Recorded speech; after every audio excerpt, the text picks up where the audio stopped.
Whether it's a hot time in Florida or a rainy night in Georgia, looking for trouble? It's the perfect time for the TCBCast, an unofficial Elvis fan podcast. Oh, yes, sir. Good to see you. Go, Philip. This black fix bring you the hottest thing in the country. Real hot and blue. Coming to WHB in Memphis, Tennessee. With your hosts, Justin Gosman and Gurdip Ladar.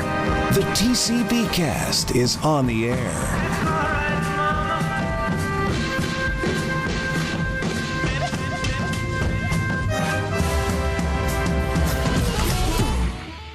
Welcome to TCBcast, an unofficial Elvis Presley fan podcast. I'm Justin Gosman. I'm Gurdip Ladar. Gurdip, how are you doing this week? Doing well. I'm getting ready for the holidays. It's a bit early, but we've already put up the tree. A bit too early. You're one of those people, huh? We are one of those people. I think the reason is we can enjoy the tree longer, but for me it's just a headache. Then I have to start pulling up the tree and the decorations and all that, so...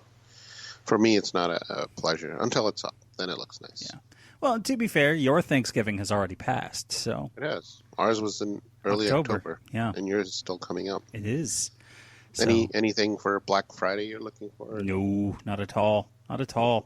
However, we do have a fantastic, drop this week as the Back in Nashville set is now out, which I'm sure a lot of folks will be looking for under their Christmas tree this year in terms of Elvis fans and some of our listeners.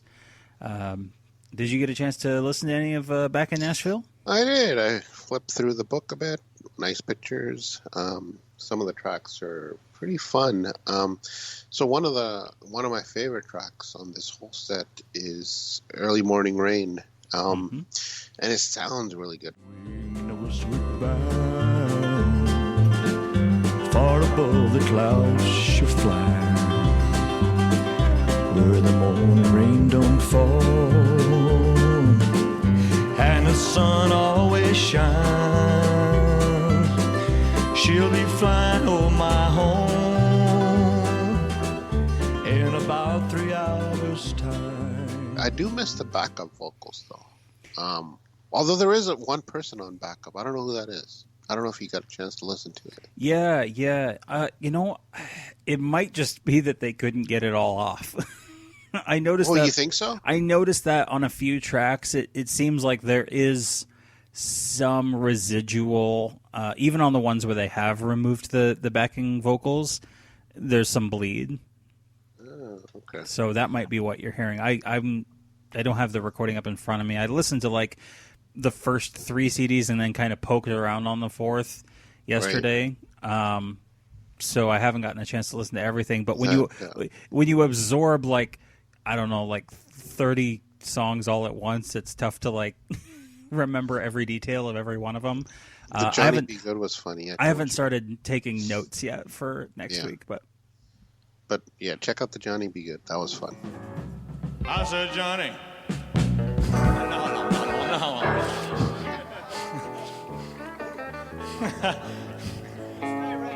I know it in every song, man.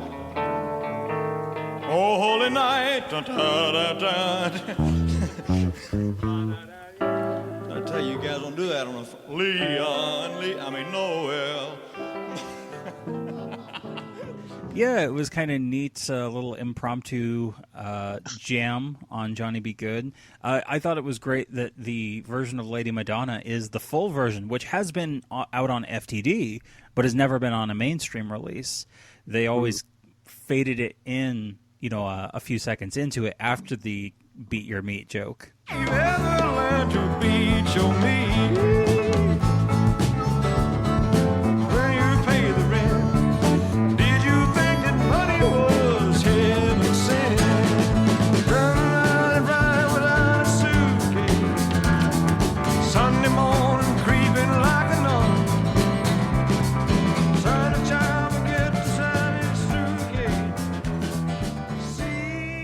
No, yeah, I guess everything has been released. The only difference is it's all remastered and undubbed, right? And that's the selling point. It's been remixed by Matt Ross Spang, and they've actually got in the booklet where they talk about where each track had previously been released. So if it had first shown up on an FTD, it's listed in there. If it was first on a on a mainstream RCA or Sony product, then it's on there.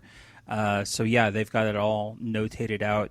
It's actually a really nice little booklet. There was one kind of interesting note that I saw in terms of a production note where they were talking about how the idea was that for the backing vocalists, they actually left on some for the gospel performances deliberately, even though some might have been recorded separately, some were with, but they say as the vocal interaction between Elvis and the backing singers is deemed fundamental to the gospel performances, they've been left as originally intended by Elvis and A&R man Felton Jarvis.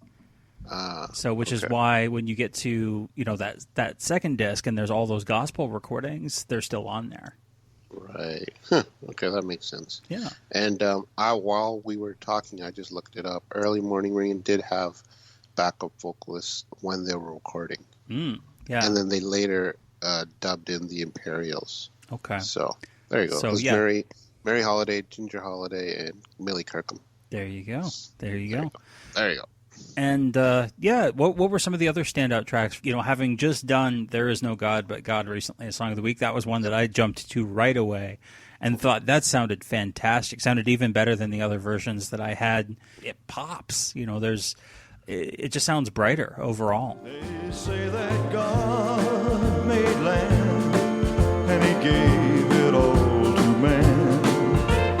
This I know is mighty good and true. There is no God but God, and He knows everything you do. So just you call on Him and He'll share His love with you. Speaking of popping, Walking in a Winter Wonderland. Remember I always said that it didn't sound that great and Elvis just seemed low energy? Well, listening to it here, it's not like a completely different song, but it does pop a bit more.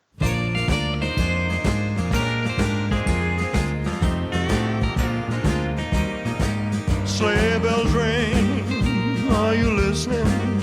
In the lane, snow is glistening.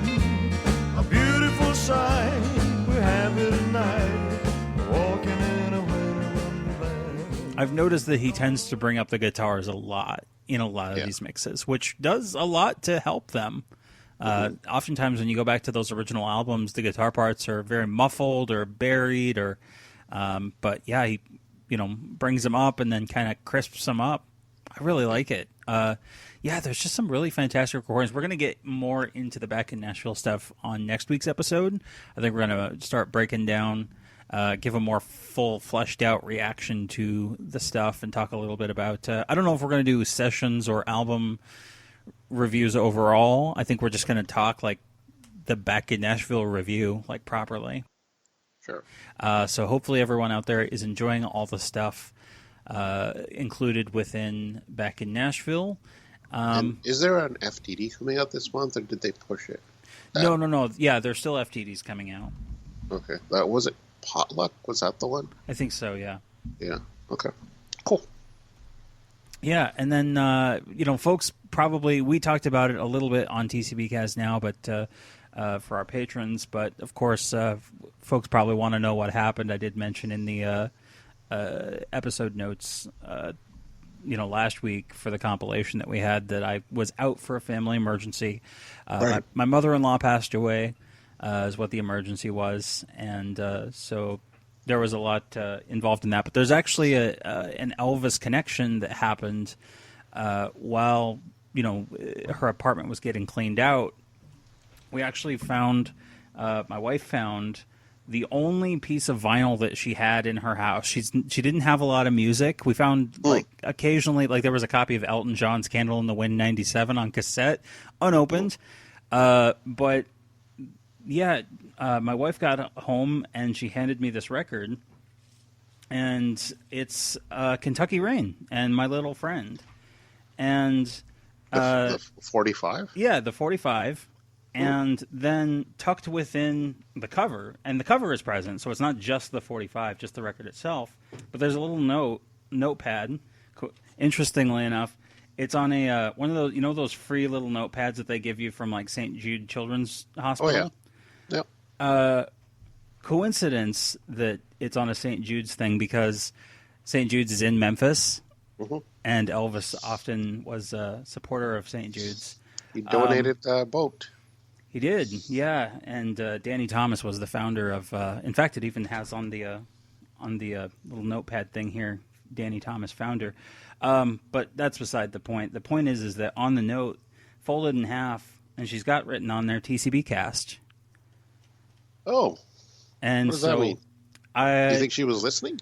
Yeah, either listening or just took a note to remember what the name of our show was.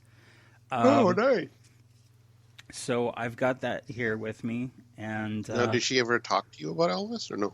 Not really. We didn't have a lot of in-depth conversations, but yeah, she definitely was aware that I had been doing the show.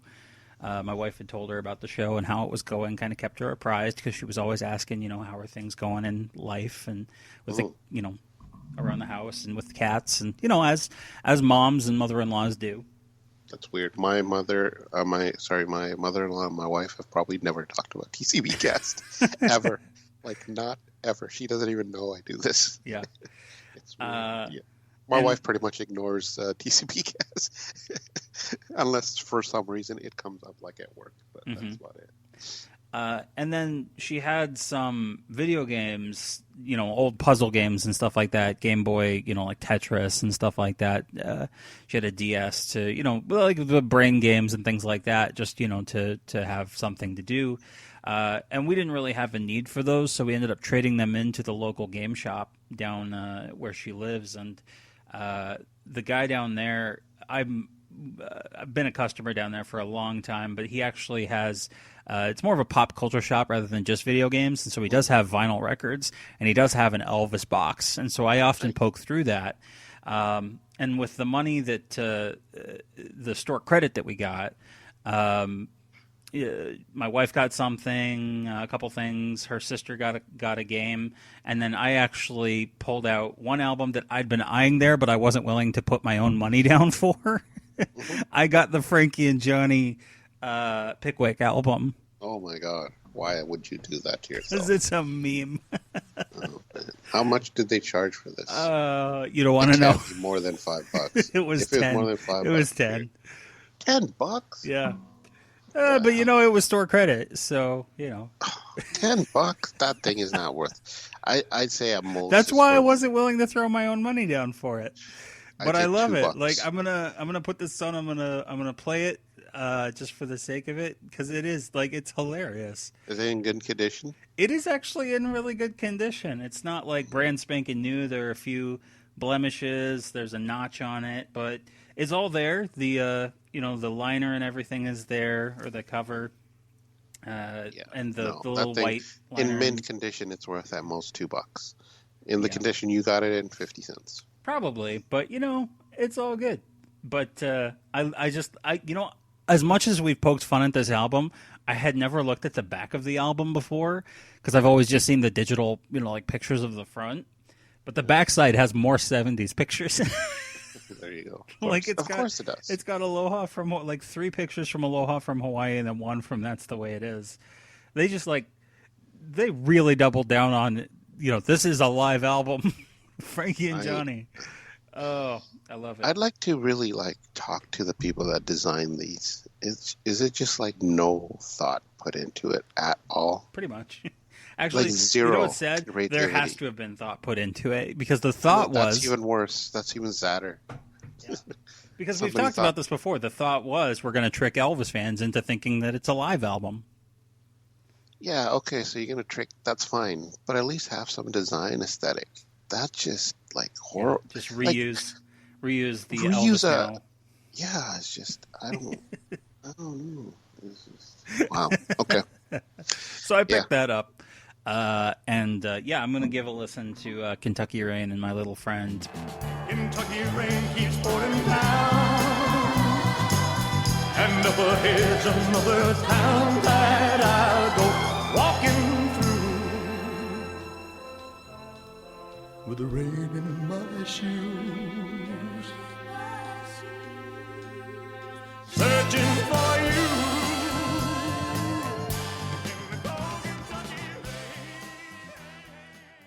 but just wanted to let folks know that things are okay. It was just, taking care of business. Didn't intend for the TCB. But yeah, hey, at least something came out of it. Some negative you changed into a positive. You Exactly. got the Pickwick, Frankie and Johnny album. Yeah. So there you go. I'm surprised they didn't throw in like live tracks on there. Just You would have thought, yeah.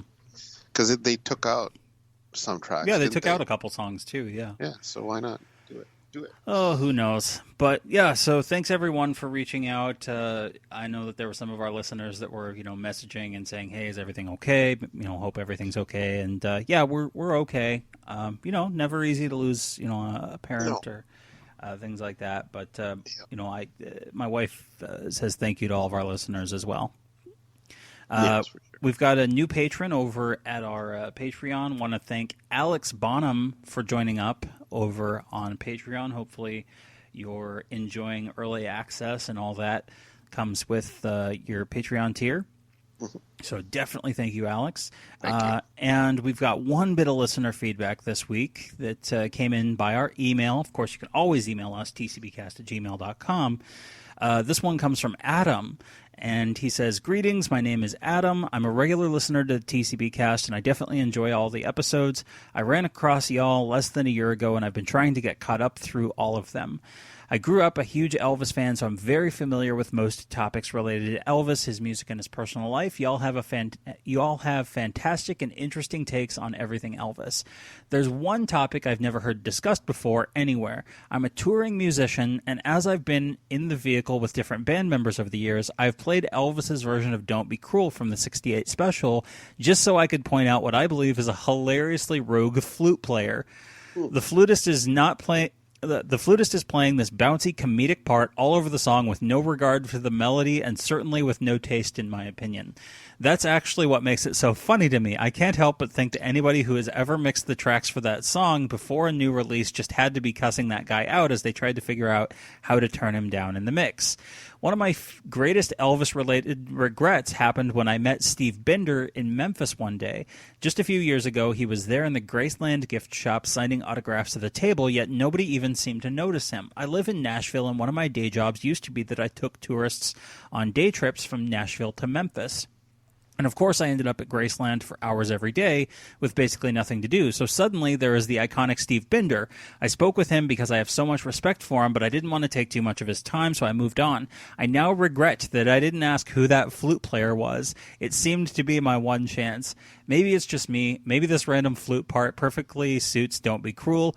Or maybe this flute player took his opportunity to go rogue and has forever canonized his aggressive part into the iconic 1968 special.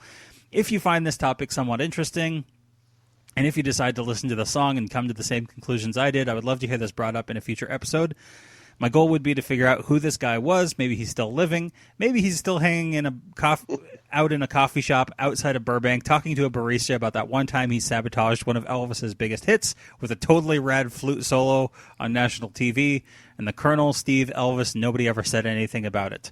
I'm convinced that the guy is not the amazing guy who played in Aloha from Hawaii.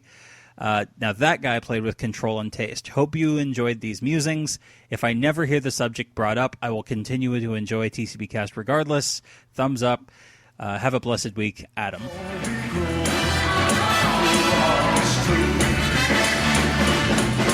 if I make it to your man, for something I might have said, let's forget the past. The future looks bright ahead. Don't be cruel. Your heart is true. I don't want no other love. Baby. I don't recall this flute player. Oh, yes. It's Really? very prominent. I'm actually very familiar with it, and I did a little digging. I don't have a definitive answer for you, but I've narrowed it down to 4 potential individuals, Adam. The recording information doesn't have a flute player actually listed, which is hilarious because obviously it's there. It's right over the top. my educated guess is that it's one of the saxophone players who were present, doubling as a flute player for that arrangement. I was able to confirm that all 4 of the saxophone players present were also flute players. Peter Chrislieb, Gene Cipriano, Jackie Kelso, and Tony Ortega were the names of the 4 saxophone players. I could not tell you which of the 4 it is that did it, but my guess is that it's one of those 4. Well, that's not really a guess. You're just like, it's one of them. Yeah. Well, but I couldn't guess which of the 4. But, I will definitely plug a clip in here so that folks can hear that. And once you hear it, you can never unhear it. When were you aware of this first? Oh, God. I became first aware of it, I think, when I was listening to the Memories 68 Comeback Special 2 CD set, because Don't Be Cruel is on there. Because Don't Be Cruel was actually not, I don't think, on the final special. Maybe? I don't think it was. Hmm. It was certainly on the outtakes, and then later re-edits, I think, later on included it, but I don't recall it being in the broadcast version of the show. Okay. But this is where he's on the stage alone, right? And yeah. It's more prominent. There's 2 different stand-up shows that he did, and it's more prominent on the one where he grabs his microphone stand, holds it like a spear, and yells Moby Dick. Yeah. That's the one where it's the most prominent. Oh, baby, if I made you mad, something I might have said, please let's forget in the past. The future looks right ahead. Don't be cruel. Your heart is true. I don't want no other love. Baby, it's just you I'm thinking of. Okay. I always thought that was on the main show. I remember the tape I got way back had that part in there. So Yeah. Maybe. I don't know. So, but yeah, now I gotta listen. Thanks for writing in, Adam. Yeah. Yes, for sure. I do remember the American trilogy from Aloha, though. Mm-hmm. That was a nice flute. Yes. So yeah, that's all we had for listener feedback. So thank you, Adam, for writing in. And of course, if anybody wants to reach out, we're on Facebook, we're on Twitter. You can email us, tcbcast@gmail.com.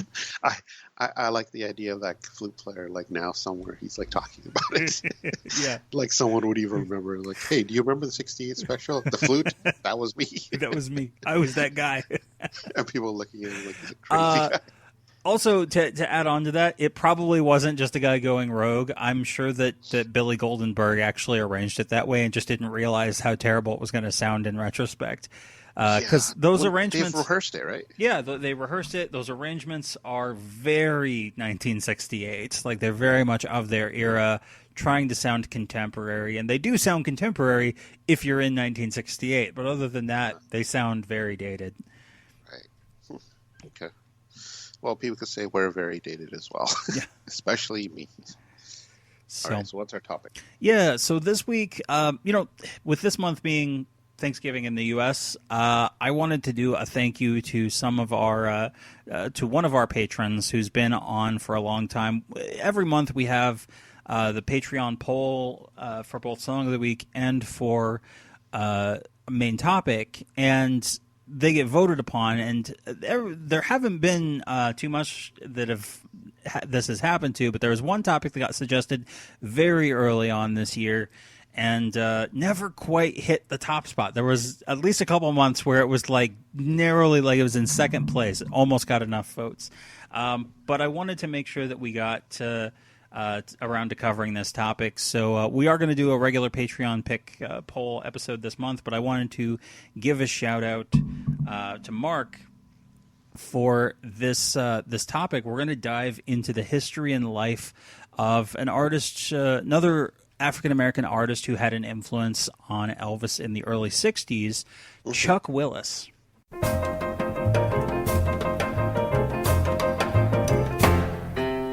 Feel so bad, feel like a ball game on a rainy day. Feel so bad, feel like a ball game on a rainy day. Yes, I got my rain check, shake my head and walk away. Wow, nice, excellent. When were you first aware of Chuck Willis? Ooh, It couldn't have been maybe from a one while ago. Maybe from one of the Guralnick books referring to him in reference to, one of the songs or whatever. CC Rider, probably. Yeah, most likely. Okay. I was first aware of him the late 80s, early 90s when I started buying those compilations, and one of the songs that came up was "What Am I Living For?" because I think that reached top of the charts. So that's where I first heard of Chuck Willis. I'm like, wow, this guy can sing. So this is where my ears perked up, and then I started buying a few other ones, and the songs came up, and then I think I finally was like buckled down, and I just bought a compilation. So that's where I was aware of Chuck Willis. Nice. Nice. Yeah, and in his original suggestion, Mark said, as a topic, how about the career of Chuck Willis? If Elvis hadn't recorded I Feel So Bad and CC Rider, I wouldn't have discovered the wonderful Willis. And that's very much my situation as well. Like, I dug into Chuck Willis more later on because I was familiar with I Feel So Bad, in particular, and then, of course, discovering that he was one of the people who had a hit with CC Rider and then sort of branching out from there. I have a leg up on both of you. You do. I discovered him myself. You I did. didn't need to go through Elvis to find him. Well, kind of. Maybe indirectly I did, because only reason I got into oldies was because of Elvis. True. Yeah. So, anyway, what do we know about Chuck? Old Chuck. Yeah, so there's actually, sadly, not a lot of biographical information out there about him. We do know that he was born on January 31st, 1926. We do know that he was born in Atlanta, Georgia. That was his hometown, and there was a disc jockey in Atlanta by the name of Zenas Sears who discovered him at a talent show, and he helped him get signed to Columbia Records. The first single that he had put out was called "It Ain't Right to Treat Me Wrong" on Columbia Records in 1951, backed with "Can't You See." What did you think of his first single right out the gate? Before I get into that, you said he was discovered by a guy named Zenas Sears. Yeah. So like Zenas TVs and Sears the store. No, it's isn't that weird? It's spelled Zenas. Oh, okay, that is bizarre. That's like a guy named like Panasonic Costco. Yeah, yeah. Wow. and Zenas, he was a white disc jockey who was similar to like an Alan Freed, was trying to promote, promote African American artists and shine a light on, similar to Sam Phillips as well, and Dewey Phillips, some of those people who had some pull, on radio or in recording studios or, as businessmen, trying to give opportunities to black I'm surprised performers. you knew what a Zenith TV was. I thought you'd be looking at me confused. No, I'm familiar with brands of television. Okay, there you go.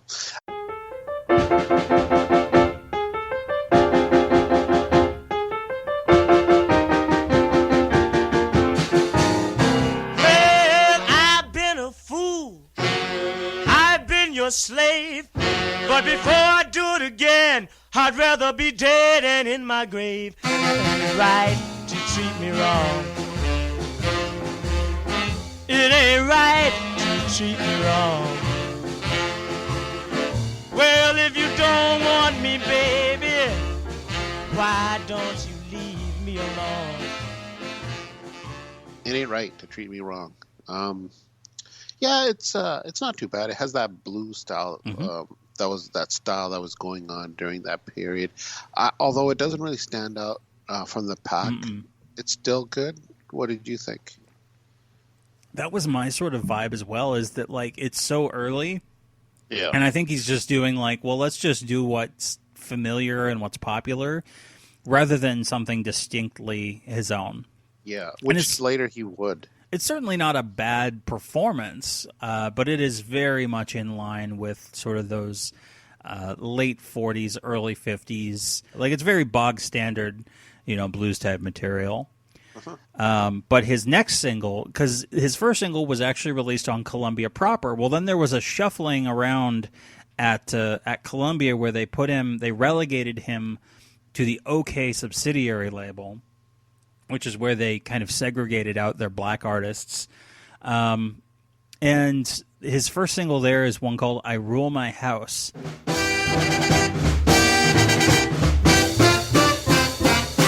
Well, I hate to see a man that don't know how to rule his house. Well, I hate to see a man that don't know how to rule his house. Long as I pay the rent, ain't no woman's gonna put me out.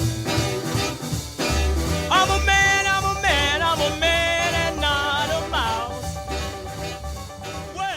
Well, What did you think of this one? I like this. I like it better than the last It Ain't Right. I was going to say, doesn't it sound similar to Big Joe Turner's Shake, Rattle, and Roll? A little bit, yeah. To me, that's what I was picking up. But that sax break is really good. Yeah, structurally, I don't have a problem with the song. Oh God, the messaging is terrible though. It's all about, you need to be a strong man and rule your house. Don't let your woman put you out as long as you pay the bills. Very chest thumpy. Yeah, this is very much of its era. This is a 50s song. Is this whatever a woman lives for is to give her love to a man? It's one of those. It's one of those. Yeah, maybe worse. Maybe worse. See, when I first listen to a song or two, I don't really pay attention to the lyrics too much. It's usually the melody and how they sing it. Mm-hmm. And then with subsequent listens, I'm like, okay, what is this song about? Yeah. I don't know if you're like that, but that's like the first thing I always like. What catches my ears? Yeah. How it's sung, and the melody and the music. That's the main thing. But I didn't even listen to the lyrics. Well, Roy, you right away, you're like, this is. Yeah. Right away, I'm paying attention to. I'm trying to pay attention to both how the song is structured and the lyrics themselves to get an idea of what they're going for. So yeah, that jumped out to me right away. 1952. There's actually a string of jump blues songs that he does in between I Roll My House and this next song, Let's Jump Tonight, Loudmouth Lucy. But I picked this one because it's an earlier song. It's a cover of a Louis Jordan classic. It's Caledonia. well, I'm walking with my baby, she got great big feet. Long leg and leg, and they had nothing to eat, but she's my baby, and I love her just the same. Well, I'm crazy about that woman, Caledonia is her name. Caledonia, doggone you, what make your big head so hard? I love you just the same. Well, I'm crazy about you, baby, Caledonia is your name. Did everybody take a crack at Caledonia? I think everyone did, yeah. Yeah. Which sounds weird to say, but we're talking about the song. Yeah. It's fine. Nothing technically wrong with, but like he really takes his cue from the OG. Mm-hmm. So why wouldn't I just listen to the Louis Jordan one? Yeah, but yeah. It's okay. It's nothing. He has to stand out from the pack, and he does that later. Yeah, much later on. I think at this point in his career, these first, I would say the first 2.5 years or so of his career, Chuck Willis was, he didn't have his own distinct style yet. He was still sort of pulling from other performers, other vibes, just trying to find, carve out his space, which eventually he does. Yeah, totally. Right alongside Caledonia, My Story, A and B, Caledonia and My Story.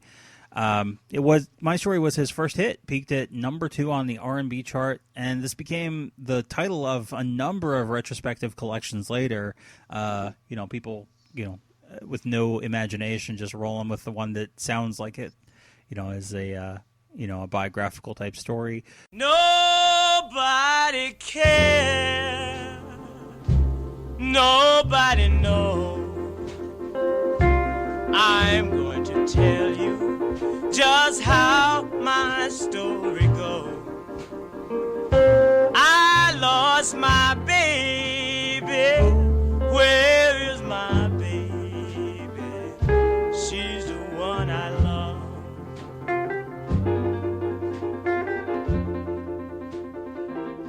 Here I stand. Yeah, it's good. I love these types of story songs. and they can't get more bluesy than this. It's slower, but I do like this, and I do remember listening to it. Yeah, he's going for a big ballad number. It's almost a hair too slow for me. I think that if he had picked up the tempo just a little bit, it could have come off even more doo-woppy than it is. You know, but this is I think this is a result of this being 1952 as opposed to 1956 or 7. Yeah. 1953, he does a cover of Fats Domino's "Going to the River," which was co-written with Dave Bartholomew by Fats Domino. I'm going to the river, gonna jump overboard and drown. Well, I'm going to the river, gonna jump overboard and drown. Well, the woman I love, she have put me down. And this is the first cover of this song. There were many, many others later, but this is the first one that's out there. Same year that Domino's dropped, so almost kind of competing with the original. What do you think of this?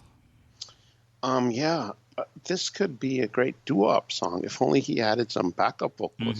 I had the same thought. Because all the elements are there except for like the ba-da-da, ba-da-da. If I should just do that while I'm listening to this, and then I'm like, oh wow, what a great doo-wop song. I especially like the backup vocals. But yeah, I do like this a lot. It's great. Yeah, and this it's is like pretty strolling, like a stroll song. That's the thing. This is an early Stroll song, and we'll get to what the Stroll is in a bit, because he later on, Chuck Willis became known as the king of the Stroll.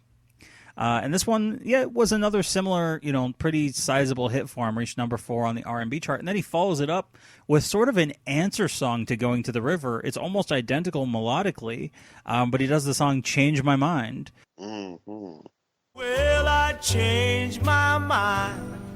I don't believe I want to drown.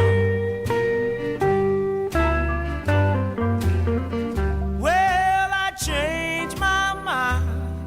I don't believe I want to drown. Well, I just found out my baby didn't put me down. So the song Going Down to the River is about, that he's, all, sad about his baby leaving him, so he's going to go to the river and drown himself. Well, the Change My Mind is, well, he found out that, his lover didn't put him down and he's been a fool, so, I'm not going to go drown myself. With this and Going to the River, we're getting to the Chuck Willis I really know and I discovered in the 90s. This one I did I did find in my compilations, and this is like when I was searching for classic R&B, this is the kind of stuff that I would love. It sounds very Ivory Joe Hunterish. It does, yeah. And I can totally see Elvis vibing with this. In fact, I can hear Elvis recording something like this. This would have been right up his wheelhouse. I can even picture Vince Everett from Jailhouse Rock recording, be like, "Lady, I know exactly what you're talking about." Has there ever been a pair of songs that we've talked about on TCBcast, whether it's from Elvis or anybody else, that the first song presents an idea and then the second one takes it back? I don't know. I don't think so. It's like a 45 is like a complete story. Yeah, because we had the back and forth answer songs of Good Rockin' Tonight, but it was still just more about the party and the aftermath of the party and having another party, whereas this is I was going to the river, but now I'm not going to go to the river. Yeah. So yeah, I take it back. I take back side A. Yeah. What did you think of this? No, it was good. I enjoyed it. I just thought it was funny that it puts this one song out and then it's just I'm gonna change my mind. And then Sybil wait a second. Do you think his latest Flame and Little Sister are answers to each other? Could be. You think? I never thought of it. I don't see. The thing about this one though is that it's almost melodically exactly the same. Yeah. So it's more. It's interesting because it's like a self-answer song. which didn't really happen because, like, you look at Little Sister, and then there's Hey Memphis from Laverne Baker, which is a very direct, response. So, yeah, I don't know. But then again, in 1954, this is where we finally hit one, and I think he is like fully formed now, discovered his own sound. This is I Feel So Bad.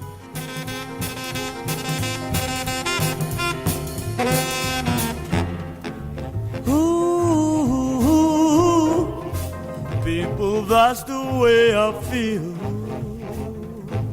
Ooh, people, that's the way I feel. Sometimes I think I won't, and again I think I will.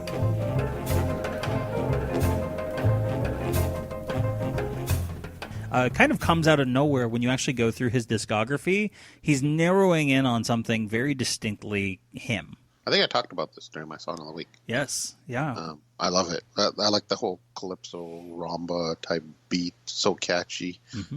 Again, these last few tracks that we just talked about, that's probably what caught Elvis' ear. Like he would be totally right into this kind of music right now.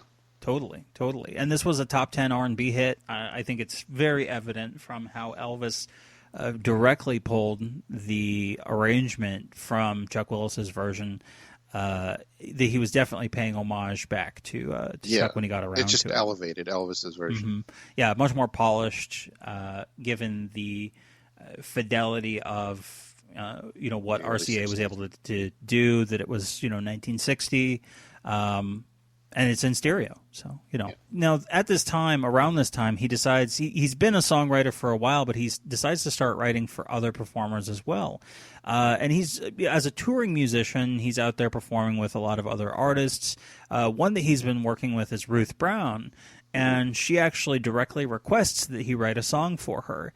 And so he writes a song called Oh, What a Dream. And it's a song about how the singer wakes up from a dream where she's getting married to the person that she loves and then wakes up realizing that they're not even together yet. Woke up this morning and I looked around, so disappointed. I laid back down. Oh, what a dream, what a dream I had last night. Dreamed I held you in my arms. I don't know why, but I think I've heard this before. It sounds so familiar, but I wasn't sure. But yeah, I think Ruth Brown's great here. It's not like her best, but the song's really good. And you brought up there's a bunch of covers for this as well.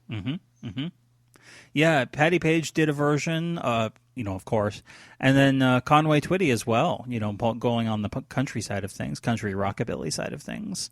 Yeah, I don't mind Conway's, but Patti Page's is just too I don't know. Yeah, it's not that great. Dreamed we were walking down the aisle. The organ was playing. Here comes a bride. You looked down at me. You began to smile. When I looked around, everybody began to cry. I opened my eyes, and you weren't there. All of my happiness just disappeared. And across the board, he begins writing for other performers. There's a song he does for Laverne Baker, and there's songs for other performers that he does. And speaking of Patti Page, there's a song that he does in 1955 that ends up being covered directly by Patti Page, not even from a Ruth Brown kind of make its way around him. He does a song called... Patti Page went to the source. Yeah, exactly. He does a song called Search My Heart, and this is where I think he kind of hints at it with I Feel So Bad, and he's obviously got those jump blues songs earlier on, but at this point, he has transitioned into rock and roll proper with Search My Heart. Now if you search my mind, find I'm thinking of you. look in my eyes, can't you see that I'm blue? Since you've been gone, things ain't been the same. And if you search my heart, you'll find your name. Now wanna go to the show. Oh, I thought this was great.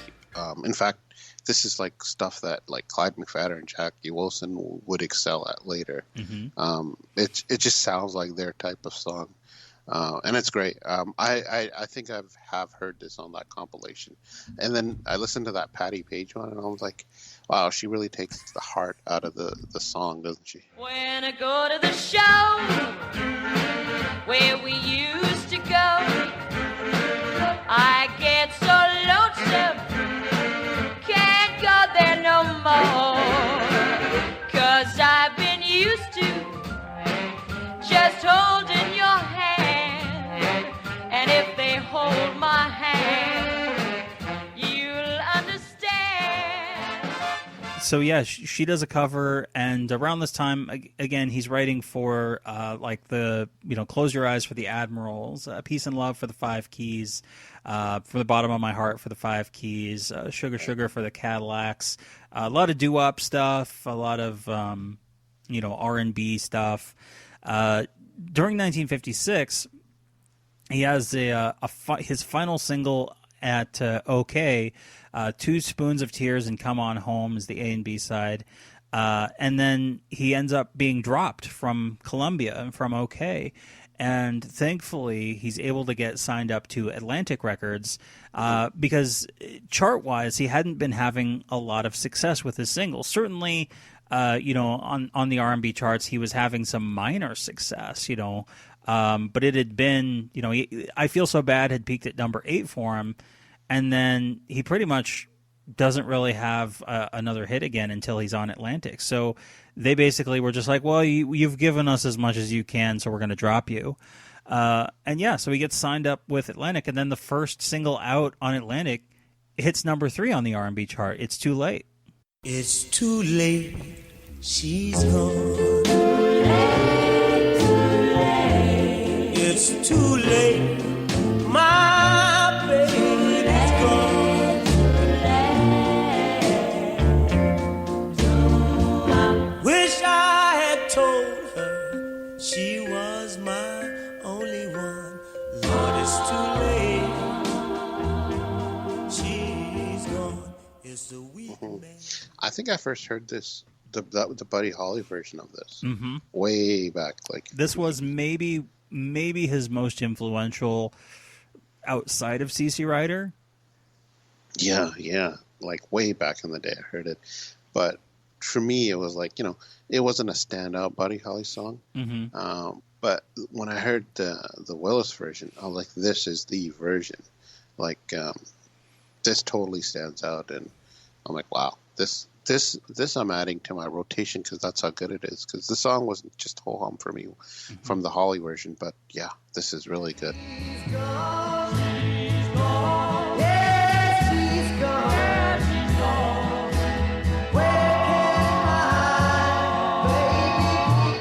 I wonder, does she know? When she left me, it hurt me so.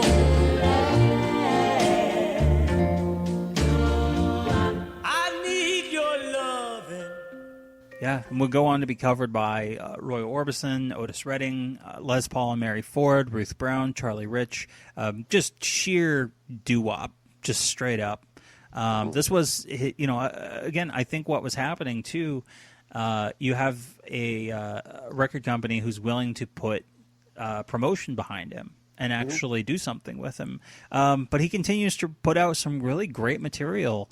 In 1956, he's got What You Gonna Do When Your Baby Leaves You, which would go on to be covered by Tom Jones in 1965. This is a very kind of smoldering, roaring blues number. What did you think of this? Great one. This would have been perfect for like an Elvis film. Like, why didn't they go for this stuff? Yeah. But Willis's vocals, like, they essentially got really defined now. to the point where he's like emerging as one of those vocalists that I think we've talked about in the past that can sing anything and it sounds good. Yeah. Because that's how great his vocals are now.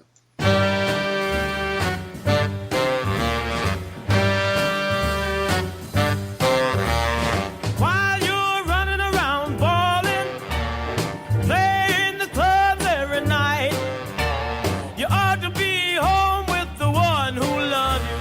You know you ain't treating her right. Now tell me, boys, I want you to tell me what you gonna do when your baby leaves you. What you gonna do? A side of this single, both sides actually were hits.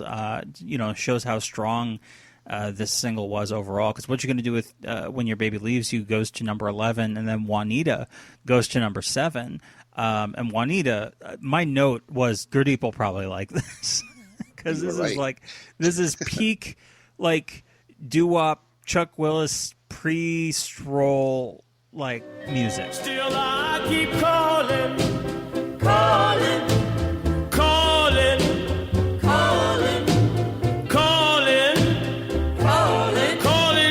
name.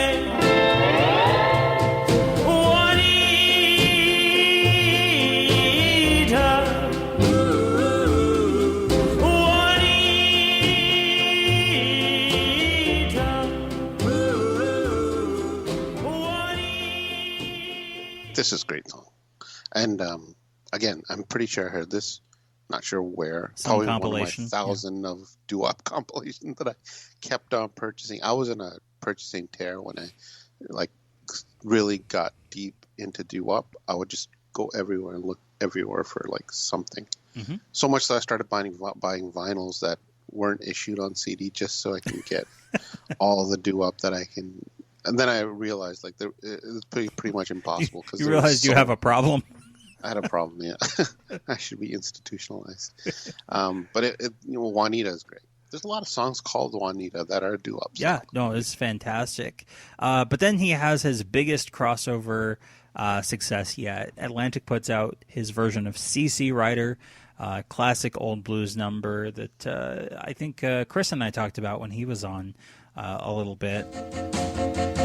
Just see Rider, God, see what you has done. Yes, see Rider, see what you has done. Girl, you made me love you, now your man has come. And this was produced by Jesse Stone, and with some additional support from American Bandstand and Dick Clark, The Stroll becomes this hot new dance craze that gets done to CC Rider and a follow-up single called Betty and Dupree. But what do you think of his version of CC Rider, knowing that Elvis would go on to record his own version? Yeah, it's weird because he does it slower. Mm-hmm. So you can do the stroll to it, which is strange because Elvis kind of flips it to a faster number in the 70s.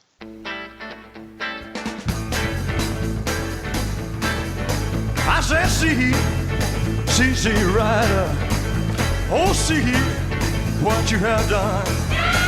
I said, see, Rider, oh, see what you have done.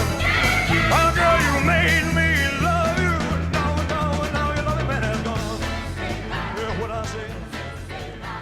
But I think I like this original version more. Obviously, I like Elvis's, but how many times have you heard that? Because, he would open his concerts with that. I like this more, deliberate stroll version of the song. Yeah. But what about you? What's your thoughts on it? Yeah, it was interesting going back, listening to both, Chuck Willis's Here, which was obviously a sizable hit, and then the Ma Rainey original, which is, right. A classic original, that everyone else is just sort of riffing on from there. Let's dive in real quick to what the stroll was. How would you describe the stroll as a dance? I mean, isn't it kind of, you just kind of slide with your partner? Is that essentially? Yeah, basically what you're supposed to do is at your high school dance or whatever, everyone's supposed to line up in two rows. You have the girls on one side and the guys down the other, and then like the partners come down the aisle together, and you just sort of like shuffle your feet down as you go through. There's not like, I mean, it's not like you have to hit specific steps. It's just sort of like to the rhythm of the song, you go down and you kind of go back to front while holding hands. It's kind of an interesting dance. I mean, there's videos out there. In fact, there's one out there of the stroll being done to a Chuck Willis song, Betty and Dupree, on American Bandstand. That's kind of interesting if you look it up on YouTube. I first was aware of the stroll from the song The Stroll by the Diamonds. Mm-hmm. And I think that was on the American Graffiti soundtrack, and I really like that. But strangely, Chuck Willis didn't do that song. Yeah, he didn't do that song, but they wrote that in response to the success of CC Rider and the stroll, becoming a dance craze. Yeah. Yeah. They're like, let's just call it The Stroll. And this was a number 1 R&B hit and crossed over and was a number 12 pop hit. So go ahead. I was just going to say that goes to show how popular this was at the time, 1957. Did you ever hear Laverne Baker tackle this song? Yes. She did a great job, too. Yeah, we talked about when we did our Laverne Baker episode. Well, see, Rider, just to see what you have done. Lord, C.C. Rider, see what you have done. Well, you made me love you. Now your girl has come. It's tough to say where exactly Elvis took the most direct influence from, because his really isn't like Chuck Willis's at all, even though Chuck's was maybe the most influential of his era, and he is often credited as the songwriter on the versions that came out in the latter half of the 20th century. But Elvis's doesn't sound anything at all like his. Laverne Baker's is very much more upbeat, but again, also doesn't quite sound like Elvis took direct influence from her either. I think it was very much the TCB band coming up with their own thing that happened to be, riffing on this old, folk song. Yeah, for sure. Cool. But so as he begins performing live through these years, he starts taking on a gimmick suggested by Screamin' Jay Hawkins and begins performing in a turban as something for folks to remember him by. And so he starts taking on a variety of nicknames. They call him the Sheik of Shake, Sheik of the Blues. And then after CC Rider hits it big and he has a follow-up with Betty and Dupree, he ends up being labeled as the King of the Stroll. So much so that there's even an album that gets put out in 1958 by Atlantic, which sort of compiles his Atlantic singles and B-sides called The King of the Stroll. Gather around me, everybody. I'm going to tell you a story about Betty and Dupree. Betty told Dupree, I want a diamond ring. Lord, Betty told Dupree, I want a diamond ring. Dupree told Betty,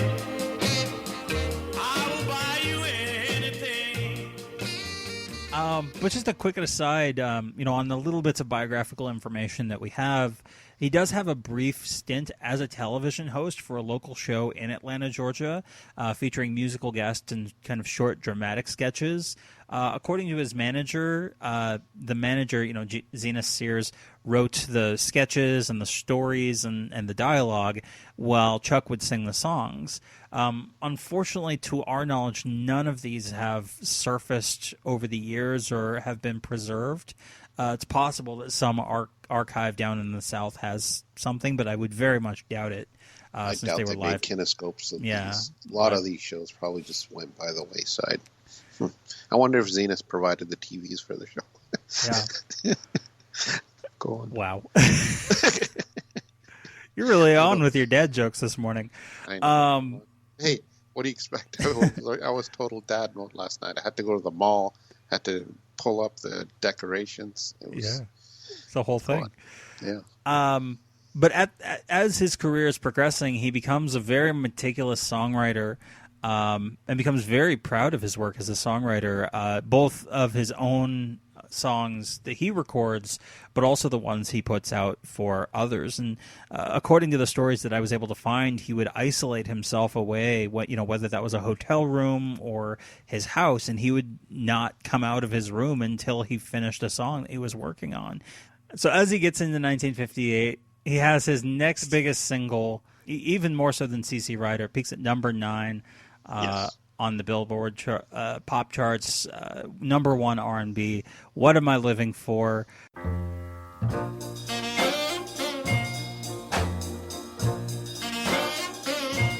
What am I living for, if not for you? What am I living for, if not for you? What am I living for, if not for you? Oh, nobody else will do. This is one of my favorites of all the ones that he recorded. Definitely his biggest mainstream, most influential song. What do you think of this? Oh, yeah, as I said, this is the first thing I've ever heard from Chuck Willis, and I was hooked. I was like, wow, this is great. And then I heard Laverne Baker's I Cried a Tear, and I was like, wait a second. This sounds strangely similar, yes. I cried a tear because of you. I cried a tear because we're through. I cried a tear. What else could I do but cry inside for love of you? Yeah. And then I heard the Ernest Tubb version. I'm like, all I could do was shake my head. I'm like, what is this shit? I thought it was interesting bullshit. to look at Ernest Tubb's kind of country filter that he puts on it, because it really draws out the differences between where rhythm and blues and rock and roll were at and where country was at, because I always liked Tubbs' voice, and he's got more of a somber, sort of mournful quality about the way he approaches the song, whereas Chuck's is this really, deeply felt wail, of pain. What am I living for, if not for you? What am I living for, if not for you? What am I living for, if not for you? Oh, nobody else will do. I don't know what you're talking about. The Tubb version is horrible. I don't know what you're listening. I liked it. I'd even tell him to go back to Blue Christmas, but Elvis did that better as well. So I don't know. But yeah, Chuck's version is like awesome. If people have heard I Cried a Tear and they know how similar both songs are, I still say Chuck Willis on this type of song just like kills. It's really just listen to the song. Everyone will be like, wow, this is great. Well, I can tell you for sure that Ernest Tubb will not be walking the floor over your opinion. No, he will not be. I'm walking the floor over you. I can't sleep a wink, that is true. I'm hoping and I'm praying as my heart breaks right in two. Walking the floor over you. Has Ernest Tubb recorded anything good? Yes. Anything that wasn't done better later? You're going to disagree no matter what I say, so I'm not even going to go there. Yeah, but come on. How can you, objectively speaking, even bring up the Ernest Tubb version when talking about what am I living? That just wow. Okay. Go on. The B-side of What Am I Living For was a song called Hang Up My Rock and Roll Shoes. What did you think of this? Because this fell short of the top 40, but was a top 20 R&B hits. Maybe his most rock and roll song, just straight up. Oh, this is great. Yeah. My mama told me she didn't like that rock and roll. I said, please, mama, please. Mama, you just don't know I don't want to hang up my rock and roll shoes. You know I get that feeling every time I hear those blues. So much so that it was even recorded the next year by Jerry Lee Lewis. Whoa, music's got a beat, it'll keep you alive. The kids are rock and rolling from 8 to 25. I don't wanna hang up my rock and roll shoe. Oh, I get that feeling every time I hear those blues. Little saxophone now, blow that thing, man. I don't think I heard Lewis' version. I forgot to listen to it for this, but this is like a great B-side. It's one of those singles that are perfectly complimentary. Yes. Like the A-side is like excellent, but then the B-side still like hits it. It still swings. Kind of like I brought it up earlier, his latest Flame and its Little Sister Effect. Mm-hmm. Like an excellent A-side and then a great B-side. What do you think? Yeah, and this is, the song itself is about, being told to hang up your rock and roll shoes and just going, nah, I don't want to. And it's definitely fun. Like, this is, he was on an upward trend when, things came to an end. Among his last singles before his passing, unfortunately, it's weird how prophetic some of these titles are, because you've got What Am I Living For?, Hang Up My Rock and Roll Shoes, and then you've got My Life as one of his later singles. You make my life worth living. I love the love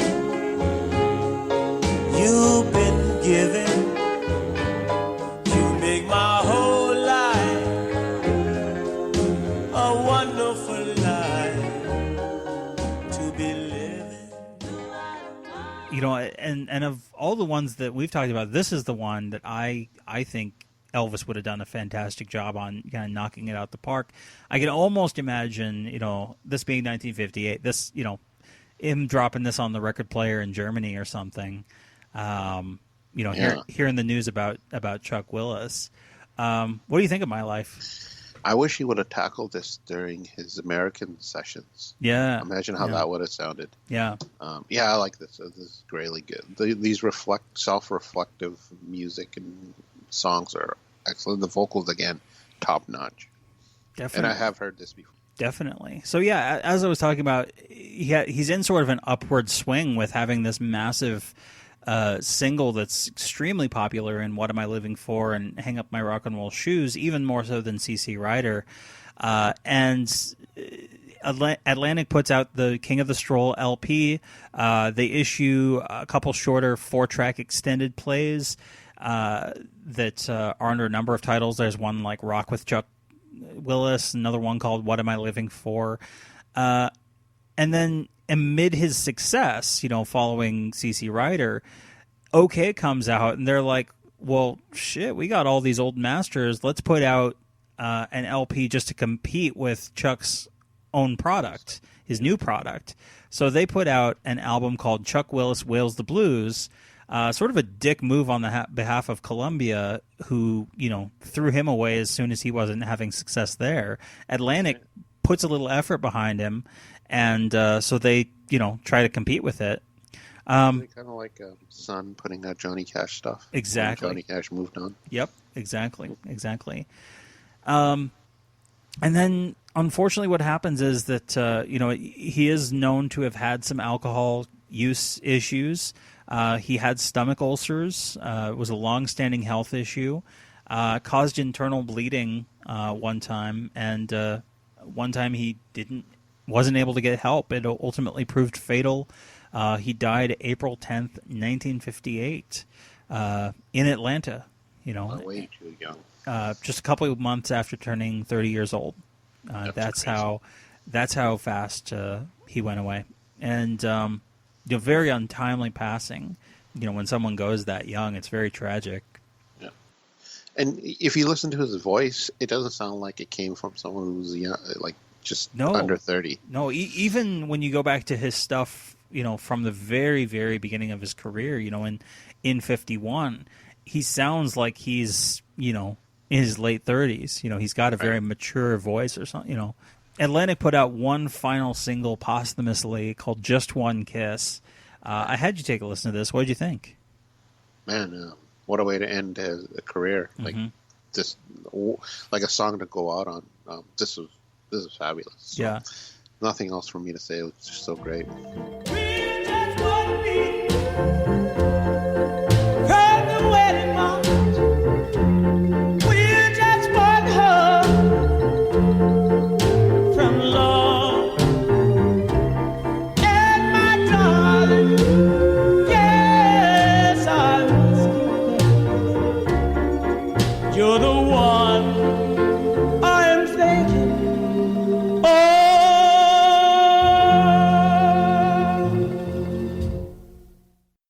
Much later on, 1964, What Am I Living For was reissued.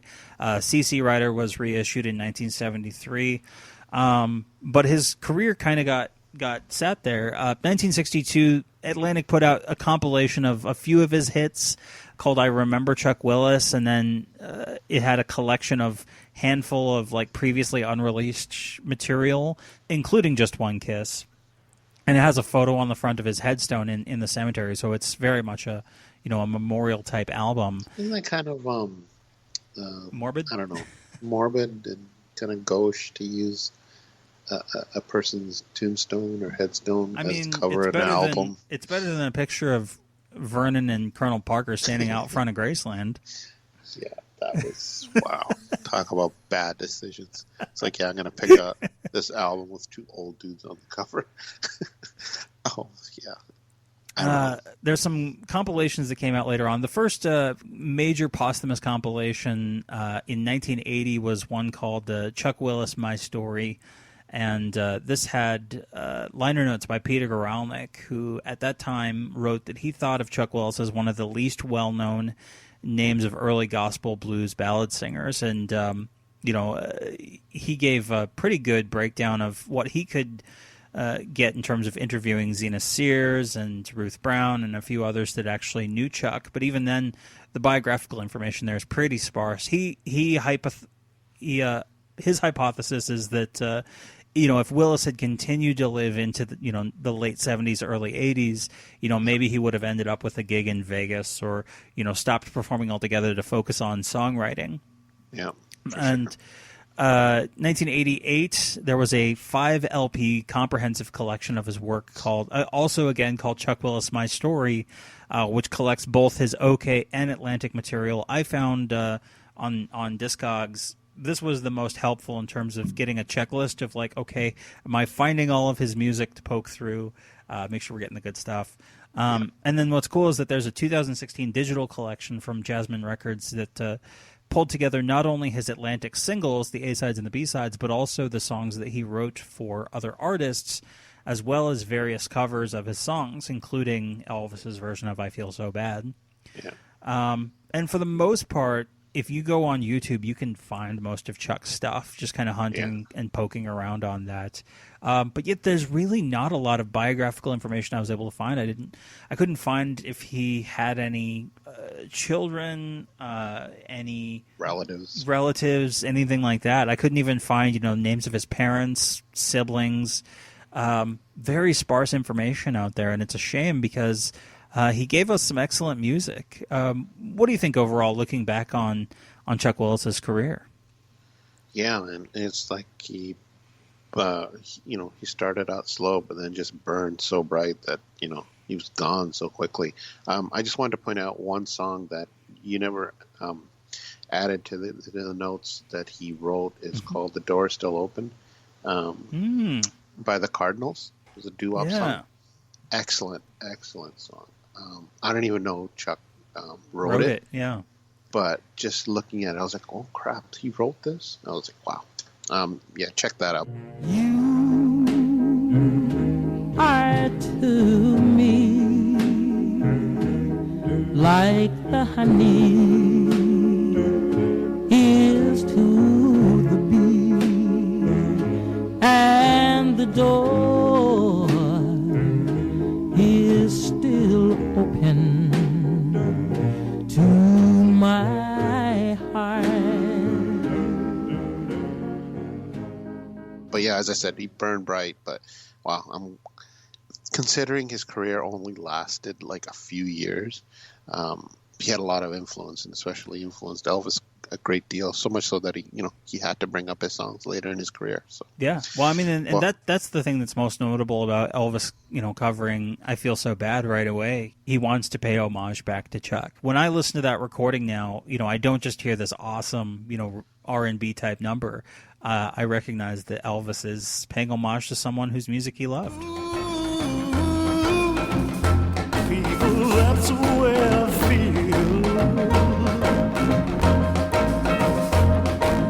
Ooh, people, that's the way I feel. Sometimes I think I won't, and again I think I will.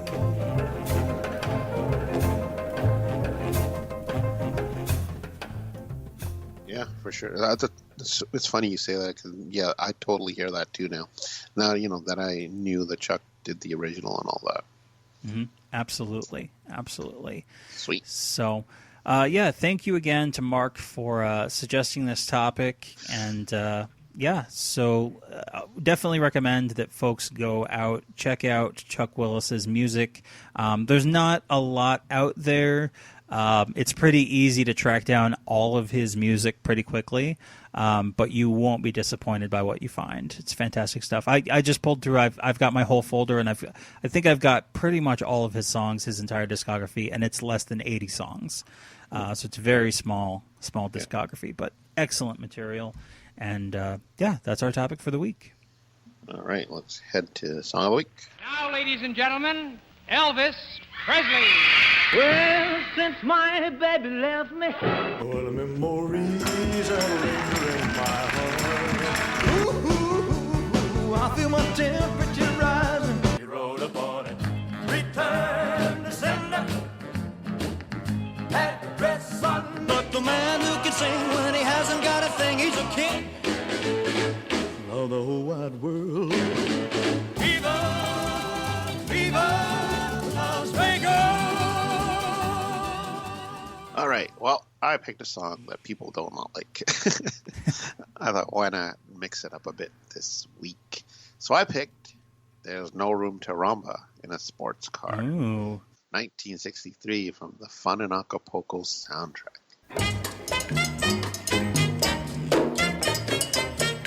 This was gonna be the night tonight.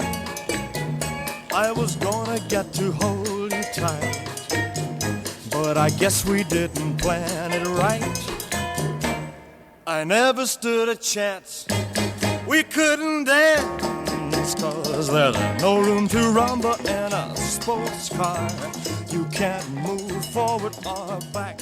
So the song was written by Fred Wise and Dick Manning. Wise we've talked about before. He's written a lot of Elvis songs like Danny or Lonely Blue Boy, Follow That Dream, Fame and Fortune, Rockahula, and Pocket Full of Rainbows. Good stuff.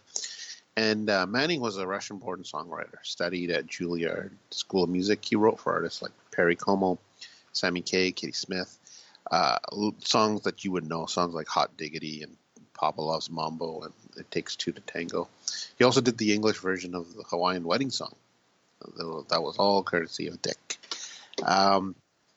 So this song was recorded January 23rd, 1963 at Radio Recorded Studio B in Hollywood during the second night of the Fun in Acapulco sessions. Now, I know the reputation of the song because I think I read about the song before I even heard the song. And overall, the general consensus was it was like the worst of the worst film songs. This is where Elvis essentially jumps the shark. And just reading the title, you're like, what is this shit? Like, what? Like, why would someone write a song like this? But I got to tell you, like, the first time I heard the song, I was expecting the worst. But, man, the song is catchy as hell. Like, the music just pops and all the percussion just add to this. As as we said before, like in the early '60s, Elvis sounds spectacular, and sure enough, he does here too. The lyrics are dumb, of course, but come on, they're fun as well. Like he's trying to make out with a girl in a car that's so small it's impossible to do anything. Got a bunch of double entendres going out and saying that, just next time he'll just go into a telephone booth. It'd be much better. And, telephone booth's not much better at all. What a way to waste away our youth. Nothing happens here to tell the truth. Let's get out and find a telephone booth. Yeah, that's a better place. I like more space because there's no room to rumble in a sports car. You can't move forward or back. There's no room to do what the beat tells you to without throwing your spine out of whack. And also, can you tell me what's the difference between this and a song like "We're Gonna Move" or "Almost Always True"? They're essentially the same thing. It's just the title's a bit off. What did you think about this, and when did you first hear it? Definitely first heard it listening to the Fun in Acapulco soundtrack, and then obviously seeing it in the movie. Were you aware of the reputation of the song? I wasn't initially. Obviously, as you poke around the Elvis fandom, you hear and read, people's criticisms of the song. I'll just very quickly read what I put in the Blue Suede reviews about No Room to Rumba in a Sports Car. I said, although the scene does give Dolores a moment to reflect on some of the pressures she faces as a woman, it's obvious that the entire scene involving a botched makeout session in Dolores' vehicle was devised specifically to have a reason to squeeze this song in. Up to this point in Elvis's filmography, there had been a handful of head-scratchingly unusual songs in a few of his films. I'll just point out, like Almost Always True or We're Gonna Move, but usually there was either an understandable narrative purpose for their inclusion or a reasonable behind-the-scenes explanation, or at least connected us to a more culturally interesting song that it was specifically parodying. But I can't for the life of me wrap my head around this. It's not romantic, it's not comedic, the lyrics are dumb, the melody isn't remotely challenging, and the scene isn't even well constructed. It's shot day for night. Elvis and Elsa Cardenas are clearly on a set with rear projection footage. It's arguably the first truly indisputably bad production number in an Elvis Presley film, and the only saving grace is that the filmmakers had the sense to cut it short at barely 1 minute and 10 seconds. So they cut it down for the movie. Even they knew that it sucked. When a little kiss I want to steal, I hit my head against the steering wheel. Now I know the way a pretzel feels. All I can do is shout, hey, let me out. Because there's no room to rumble in a sports car. You can't move forward or back. There's no room to do. Yeah, but see, you're kind of reviewing the scene in the film. I'm talking about just the song itself. Yeah, and the song itself ain't that great. Nah, I think you're out of your mind. It's such a catchy beat. It's just, he sounds great on it. That Rhumba beat is just icing on the cake for me. I mean, okay, is this my favorite Elvis song? No, but it's one of the more fun ones, and I don't think there's other songs like. There's songs that he's recorded that are just like this, and people seem to enjoy those. So why not this? So they only did one take, which is the master. So either they knocked it out of the park, or Elvis was like, "Yeah, I'm not doing fed up with it." So the song was released on the Fun in Acapulco soundtrack in December of '63, and then later on that double features album in '93, along with It Happened at the World's Fair, which is where I first heard this song. I know we talked about it in the past, but why were, like, I don't get, obviously you're not going to be able to answer this, but why were some soundtracks reissued in the 80s while others were not? Like, in the mid 80s, I can go out and buy Spin Out or Speedway or GI Blues or even King Creole on tape or CDs, but soundtracks like Girls, Girls, Girls and Fun in Acapulco, they were like nowhere to be found. I had to wait till like 93 to get those. Like, It doesn't make sense. There's no rhyme or reason why those were available and those were not. Yeah. So very strange. I just don't understand that. Like, I don't get it. Corporate decision about commercial viability.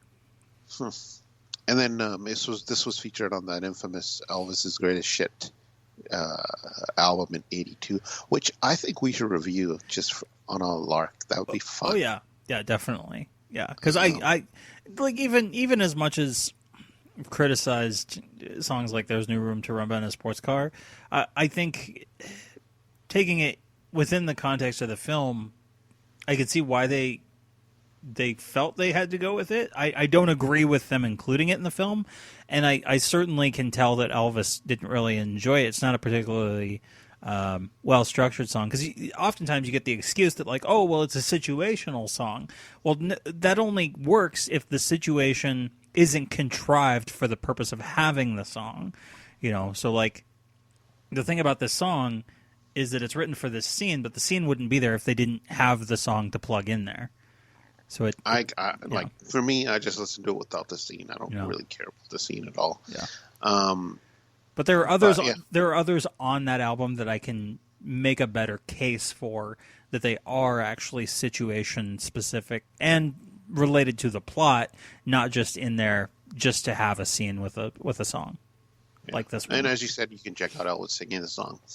It kind of really comes out of nowhere, like you said, and the shot isn't that great. There's overdub musical score on top of it, so probably by Joseph Lilly. The only cover I could find was by a British comic writer and singer Vivian Stanshall and the Big Boys. It's okay. He's kind of like doing an Elvis voice, and he changes up the lyrics. Kind of funny, but not like I'm laughing out loud, slapping my knee. It's like I eat Big Macs till I climax or something like that. Something dumb, but it's okay. There's no room to rumble in a sports car. You can't look forward or back. There's no room to do what the beat tells you to without throwing your spine out of whack. In the mirror where I bend my knees, in the forest where I fell my trees, on Raymond chocolate when I'm shelling peas, I eat Big Macs till I climax. Is this the family way that normal boys relax? Help me! The music seems to be the music gets away from Elvis's original and kind of like takes its cues from Eddie Cochran's Summertime Blues. But yeah, that was the only cover I could find, and that's my song of the week. I know people are going to hate it, but I don't care because I like this song. Give me cracked corn and I don't care. Exactly. Yeah, very nice. No, I'm glad you picked it. Eventually, all these songs got to be picked. So, Why not pick a song I'd actually like? Better you than me on this one. Yeah, so the song that I went for is from 1961 off the Something for Everybody album. It's a Sin. It's a sin, my darling, how I love you, because I know our love could never be. It's a sin. Credited to Fred Rose, music publisher and songwriter Fred Rose, and Zeb Turner. Zeb Turner was a country songwriter, sort of early rockabilly musician, originally from Virginia, and as a backing guitarist, performed with a number of country musicians, Hank Williams at various times, Eddy Arnold, and specifically wrote this for Eddy Arnold with Fred Rose. Fred Rose is a whole story unto himself, but essentially he was a music publisher, businessman, teamed up with Roy Acuff to create Acuff Rose, which was a huge Nashville music publishing company. And this one ended up being recorded initially by Eddy Arnold and his Tennessee Plowboys, 1947, as sort of a country shuffle ballad.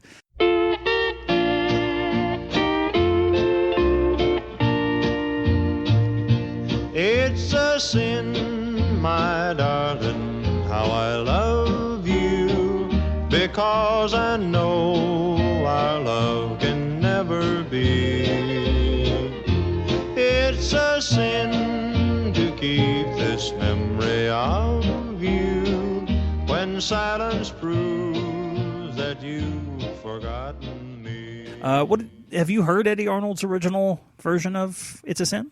No, not at all. Ah, okay. Well, it's not bad. I like it. It's deceptive in that it feels slow, but it's actually quite fast. In fact, it's one of the fastest version there is of it that of the versions that I was listening to for this. It peaked at #1 on the country charts at the time. It was a very, very big hit when it came out.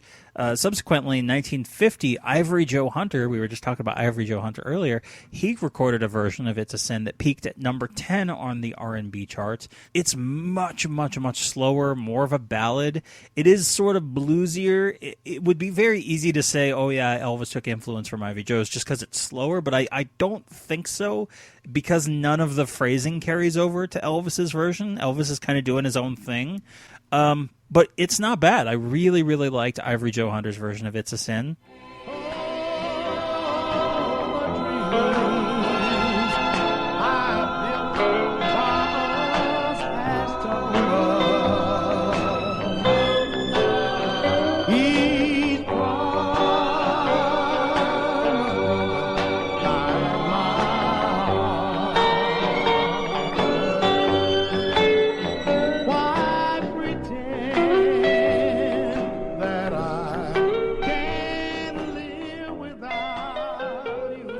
In 1957, Sons of the Pioneers, country band, does a pretty straightforward cover of the Eddy Arnold arrangement. It's not bad, but it doesn't really innovate on the song. The dream I built for us is tumbled. Each promise broken like my heart. It's a sin, my darling, how I love you. So much in love and yet so far apart. One that does, though, is also in 1957, Bill Haley and His Comets. What's interesting with Bill Haley and His Comets is that while they do try to rock it up in terms of percussion and guitars, in terms of feel, it actually is ever so slightly slower than Eddy Arnold's. So it almost feels, it feels rock, but like strangely is still slower than the country version.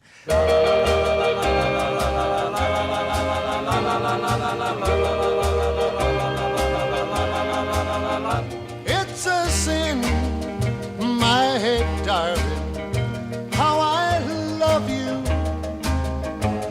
because I know our love can never be.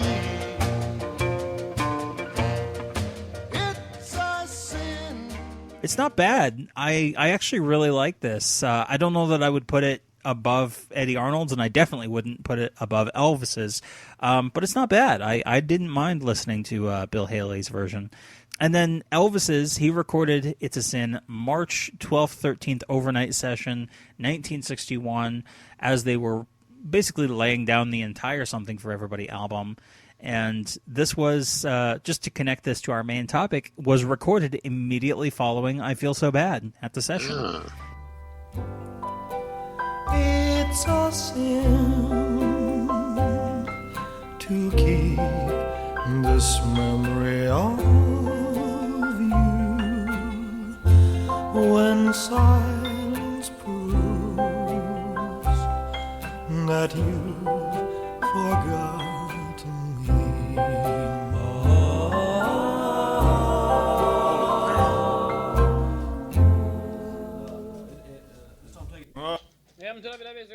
Recorded in 4 takes, just knocked it out of the park. Take 1, much slower than Eddy's version, falls apart after the first verse. Take 2, there's basically a very brief false start before they dig into a full take. Full take actually isn't that much different than the master. It just needs a little extra polish. So like they were on the ball at this session. They were knocking songs out left and right.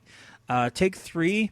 It's only about 30 to 40 seconds-ish, mostly just them warming up. They don't even get all the way through the piano intro before Elvis cuts the band off and asks them to go just a little bit faster. M2WW0572, take 3. Okay, here we go. Here they go.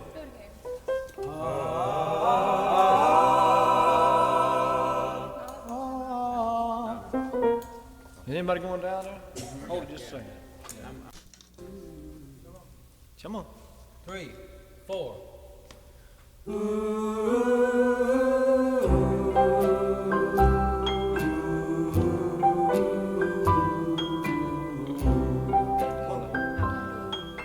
Pick it up just a little bit faster. And then take 4 is the master, as heard on the album. They didn't do any later overdubs or anything like that. But what do you think of Elvis's version of It's a Sin? Vocally, he's on point, but the track never really stood out to me. A little too slow. With not like it doesn't really have a catchy hook or anything. So it was never something that I gravitated toward, but I do appreciate it. And although it's a bit like was it Floyd Kramer on piano here? Yes, a bit too country-ish for me. Strangely, because it's like early '60s, you would think that wouldn't really come to the forefront like it does in the '70s, but. But it is, that's them pulling on the country threads of the song, with it being an Eddy Arnold song. It's true, but I still vocally I don't mind Elvis. It just wasn't one that always caught my ear. Oh, sure. Yeah, no, I first heard this on the Something for Everybody album. It didn't stick out to me at the time, but I've grown to really appreciate it, especially having discovered the Eddy Arnold version. In fact, I listened to the Eddy Arnold version a crap ton as it appeared in the soundtrack on the radio in Fallout New Vegas. So did you realize it was an Oh yeah, immediately realized that it was the same song and just different arrangement. And I was like, oh yeah, obviously this is the same song Elvis did. And then found dug up later on that it was Eddy Arnold that did it. Of course, Elvis is. You and I were talking on our episode of TCBcast now for our patrons about Patsy Cline and backing vocalists and kind of being drowned out sometimes by the Jordanaires and the Anita Kerr singers on her stuff. And I kind of feel the same way about Elvis and the Jordanaires and Billy Kirkham on this one. I think the Jordanaires are... When you go back and you listen to Eddy Arnold's, it's just not necessary on this song. So while I love what Elvis is doing, I could kind of take or leave the backing vocals on this. I'm sure you're happy with another who shares the love I could not win. Yeah, but most likely Elvis wanted them. Oh yeah, absolutely up there. Yeah, and then just a couple covers afterwards. Was obviously covered by a lot of different country artists, but one that I wanted to shout out talking country music, I'd be remiss if I didn't talk about George Jones. 1962 on his album, George Jones sings the hits of his country cousins. Man, he just kind of wraps his voice around every syllable of this song, sometimes almost every letter. That natural twang that he had, just a fantastic recording. It's a sin, my darling, how I love you, because I know our love can never be. It's a sin to keep this memory of you when silence proves that you've forgotten me. And then Floyd Kramer in 1973 did his own instrumental version on his album Super Country Hits. Sort of interesting to compare and contrast with what he does on Elvis's, because he goes back to the more up-tempo Eddy Arnold original, but adds in percussion, drums or whatever. And there's some nice strings on it as well. And he's, of course, playing the melody as opposed to just playing the backing. But it's not a bad version. If you like Floyd Kramer's playing, don't mind listening to an instrumental country song, it's not bad.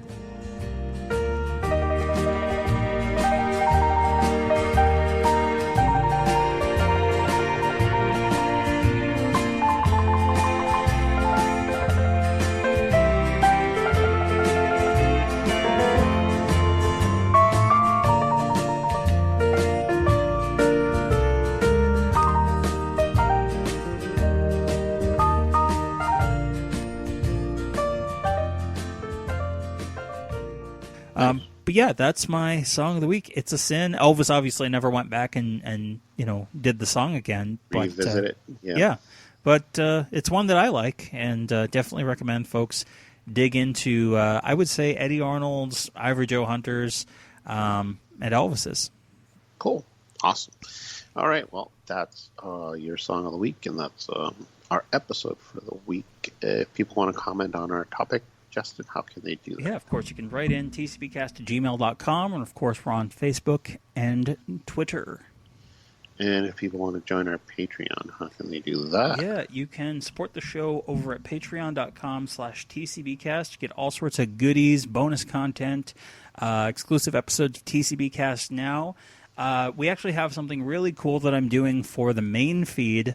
By the time this episode comes out, it'll be the following Monday, the 22nd of November. Watch your feed, the TCBcast podcast feed. I'm putting out a specially re-edited version of the Blue Suede Reviews, audio only, of the Blue Suede Reviews for Blue Hawaii, so you can kind of see, or hear, rather, what that show is about, because it's kind of hard to, explain what it is and how it works. Because it is, as you've described, Gurdip, it's kind of a documentary, but it's also an analysis. But on the 60th anniversary of Blue Hawaii, I figured it would be neat to put that out there for folks to kind of hear what our patrons have been getting for the last 11 months now.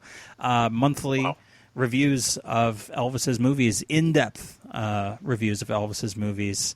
So yeah, I'll be putting that out on Monday the 22nd, so watch for that. Awesome. All right. Well, it's odd time in Florida. And a rainy night in Georgia.